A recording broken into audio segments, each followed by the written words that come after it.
আপনারা সিলেটের মানুষ, দ্বিতীয় লন্ডন বাংলাদেশের মধ্যে সিলেট।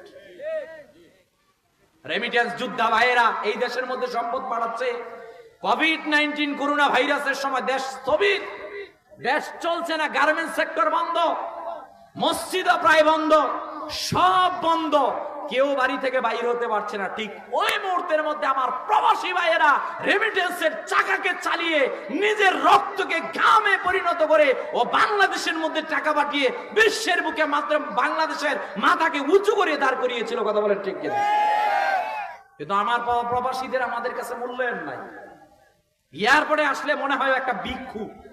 কথা বলেন না কেন? অথচ যেই আমলা কামলাটা এই জায়গার মধ্যে আজকে একজন প্রবাসীকে এয়ারপোর্টের মধ্যে অপমান করছে, ওই আমলা কামলার টাকাটা আসতেছে এই প্রবাসীর রক্তকে পানি করা টাকার মাধ্যমে। কথা বলেন ঠিক কিনা? প্রবাসীকে মূল্যায়ন করে না। প্রবাসীর লাকেজের কি অবস্থা? কথা বলেন না কেন? আমি তো মালয়েশিয়ার মধ্যে লেখাপড়া করার কারণে আমি দেখেছি যে পাশে মালয়েশিয়ার ঘোরার স্পট সে যায় না। কেন আপনি যান না কেন? বলছে হুজুর আমার একটা মেয়ে আর একটা ছেলে।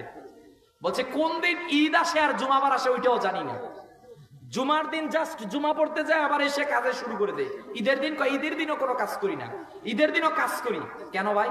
বলছে হুজুর আমার একটা মেয়ে আর একটা ছেলে, আমি কষ্ট করতেছি, কোনো সমস্যা নাই, আমি চাই আমার ছেলেটা মানুষ হোক। হুজুর আমার একটাই মেয়ে, আমি চাই মেয়েটা লেখাপড়া করে তাকে একটা ভালো পাত্রের কাছে দেয়। এই কারণে যত কষ্ট আমার প্রয়োজন সব কষ্ট আমি করবো। কথা কোন ঠিক কিনা? এটার নাম প্রবাসী। আমাদের উচিত প্রত্যেক দোয়ার মধ্যে প্রবাসীদের জন্য দোয়া করা।